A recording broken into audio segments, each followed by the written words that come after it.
Earlier this week, I was watching our children play in our basement. And our basement is not renovated, it's not remodeled. It doesn't have an awesome playroom with an entertainment center and a guest bedroom with a nice renovated guest bathroom. It doesn't have the nice carpet and the fresh painted walls. Oh no, our basement is very much unfinished. It's got exposed beams. You can see the insulation in the walls. The cement is covered with patchworks of different types of carpet as our flooring. It's a makeshift exercise room and a makeshift playroom and a craft center and a storage center and areas where we've just shoved things because we don't have time to go through them right now.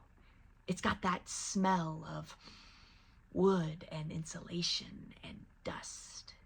You can hear the furnace burst when the heater turns on in the house. You can hear the water running through the pipes in the exposed pipes above us and around us. And all of that screams possibility of I can be anything. You see, but the thing is, adults view unfinished basements as a project.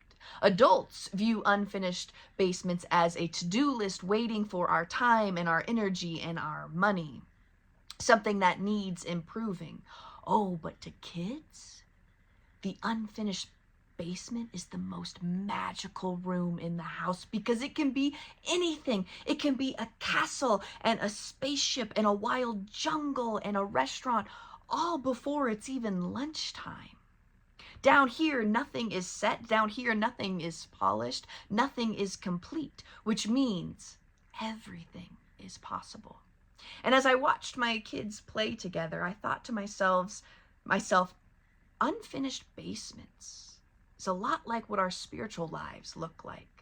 Maybe every one of us is living with some unfinished walls, some places that have not yet been painted, some corners we'd rather hide when our guests come over, some spaces where we think, I should be further along by now. And here's the thing about unfinished basements. When you go over to somebody's house with an unfinished basement and they're giving you the tour, they usually quickly pass by the unfinished basement's door and say, we haven't quite finished the basement yet. And then they continue on with the tour, not usually an invitation to see the unfinished parts of the house, which makes it even more sacred, deeply sacred, I would say, when someone does invite you down to the unfinished basement, when someone lets you see the parts of their lives that are not remodeled or renovated, the places not yet freshly painted, the spaces still under construction. Oh, that's holy ground. That's deep connection. It's the most truest and most honest space a person can share with you. And this reminds me of a book within the New Testament. Within Philippians, Paul writes, I am confident of this. I love that beginning. I am confident of this, that the one who began a good work in you will carry it on into completion. Or in other modern words, you, my friend, are a work in progress. And God's not worried about that at all. God's not standing over your life with God's arms crossed saying, why isn't this finished yet? Or you should be further along. God's more like a child stepping into an unfinished basement saying, look at all of the room we have to grow. Look at all of this potential. Look at all that we can create together here. Because the truth is, spiritual growth is not a renovation show with a tight timeline and a grand reveal. It's slow, it's patient, and it's holy work. And there are seasons when things look torn apart, when things get messy. There are seasons when progress is hard to see. There are days when the floor is concrete and the light bulbs flicker just a little bit. But unfinished does not mean unloved. Unfinished does not mean unsuccessful. Unfinished does not mean God is absent. In fact, the unfinished places might be where God's imagination is most alive in and through us. So maybe this week, when you look at your life and think, I should be more patient by now. Or I thought I'd have this figured out by now. Or why am I still struggling with this? Remember your unfinished basement.